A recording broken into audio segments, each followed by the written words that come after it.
Welcome to This Explainer. Look, today we are diving into a really fascinating biological mismatch.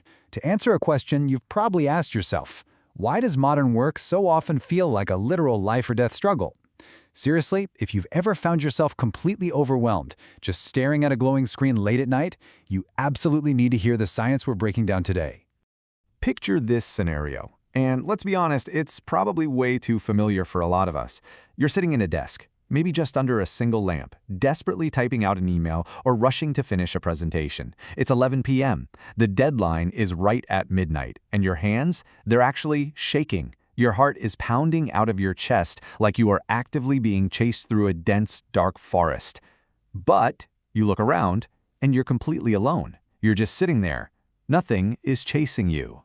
Which leads to a pretty wild question. Why exactly does your body think you are about to die? I mean, this is the ultimate puzzle for the modern professional. And the answer? It's far stranger and honestly much more deeply ingrained than just simple work stress. We aren't just talking about getting a little nervous here. We're talking about a full-blown physiological hijack. Okay, to really get to the bottom of this, we literally have to rewind the clock. 300,000 years, to be exact. That is how much human evolutionary wiring went into building your brain's current operating system. That's 300 millennia of programming shaping exactly how we respond to the world around us. You see, our ancestors' hardware was built for one very simple binary decision. Threat or no threat. That was the entire operating system. And here's the kicker. That ancient system, it was never updated for laptops or quarterly reviews or spreadsheets. As far as your biology is concerned, it literally does not know what a deadline is. So how does this system actually work? Well, back in the 1920s, a physiologist named Walter Cannon gave a name to this exact mechanism. He called it the fight or flight response. Think of it as an automatic, built-in hunter-gatherer alarm system. It triggers the exact millisecond you perceive a threat, like, say, spotting a rustling shape in the tall grass. Your brain doesn't stop to do the math on probabilities. It just acts. And what happens inside your body when that hunter-gatherer alarm goes off is absolutely incredible. Your body launches this flawless, deeply embedded biological program designed for one thing only, keeping you alive right now, whatever it takes. Blood is instantly redirected away from your digestion and shoved straight into your muscles. Your heart rate spikes to pump that blood. Your pupils literally widen to let in more light. And your entire cognitive focus narrows down to a single urgent question. Do I run or do I fight? Now, here's where it gets incredibly fascinating. Deep inside your brain, there's this tiny almond-shaped alarm system called the amygdala. And your amygdala, it is still running that exact same prehistoric program today. Every single time you see a countdown timer on a project, your amygdala genuinely cannot tell the difference between a predator jumping out of the brush and, well, a standard Tuesday afternoon assignment. To your brain, they are the exact same thing. And the order in which all this happens is super important. Neuroscientist Joseph Ledoux spent decades mapping this circuit, and he showed that this physical panic hits you first. A threat appears. The amygdala instantly floods your body with survival chemicals. And only then, like as step 3, does your conscious, rational brain even get the memo. You literally feel the panic in your chest before you even know why you're panicking. That's not a weakness, by the way. That's just ancient wiring doing exactly what it evolved to do. But right here is where our modern problem really kicks in.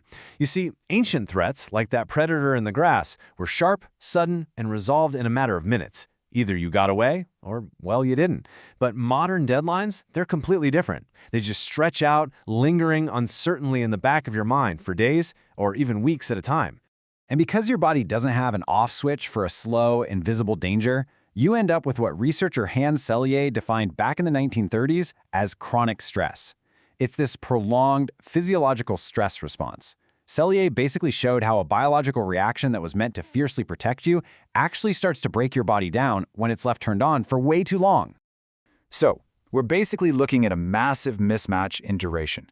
Acute stress, that's a life-saving short sprint.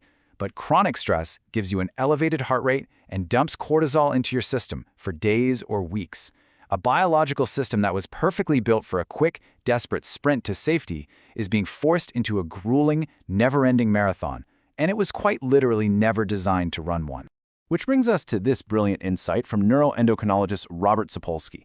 He spent years studying stress in wild baboons, of all things, and made a huge discovery. He found that constant, low-grade uncertainty about social standing drives stress hormone levels through the absolute roof. As he puts it, chronic stress in humans rarely comes from lions anymore, it comes from uncertainty. And let's face it, in our modern world, almost nothing produces uncertainty quite like an unfinished task with a ticking clock attached to it. Think about what a deadline actually represents to your ancient brain. It's not really about the work itself, right? Deadlines trigger a deep fear of failure. And to the primitive parts of your brain, failure means exposure. It means harsh judgment from the group. To an early human, being cast out of the tribe wasn't just, a career setback. It was a death sentence. No tribe meant no protection, no shared food. So your brain treats a missed deadline like a literal threat to your survival because it's running the oldest calculation it has. Let's loop back to that 11 p.m. scenario for a second. If you've ever felt that late-night panic, you might be wondering why the exact same task, literally the exact same words on the screen, feels so much heavier and way more terrifying in the dark than it does at, say, 11 a.m. Have you ever noticed that? Well, it turns out that's not a coincidence either. For the vast majority of human history, nighttime meant extreme danger. Darkness meant you couldn't see, you couldn't detect predators, and your vulnerability went through the roof. Your body's stress systems are highly tuned to treat nighttime uncertainty as far more dangerous than daytime uncertainty. So when you're working late, your body is still chemically reacting to the dark, getting hypervigilant and watching for threats that just aren't there. But here is the modern twist, and man, nobody warns you about this. Ancient threats resolve themselves naturally. The lion left, or it didn't, but the moment passed. Today's manufactured threats, they just keep coming. You finish one deadline, and another one starts right up. That means your ancient alarm system fires repeatedly with almost zero recovery window, mimicking a body that believes it is being hunted over and over and over again without pause. There's a phrase that perfectly captures this, and I absolutely love it. You are running a hunter-gatherer alarm system against a corporate calendar. Seriously, if you take nothing else away from this explainer today, remember this. You are not failing at time management. This panic you feel is not a personal flaw. You are simply operating two highly incompatible systems. Just look around your daily environment. Your ancient ancestors faced maybe, a handful of true survival threats in a given month. But you face dozens of manufactured ones before you even eat lunch. A notification pings, a countdown timer ticks down, a glaring red badge pops up on your task manager. Every single one of these flips that exact same ancient survival switch, dropping a primitive piece of hardware into a world that generates threats way faster than biology can process them. So as we wrap up this explainer today, I want to leave you with this final thought. Knowing all this science won't magically make your deadlines disappear, but it can completely change how you react to them.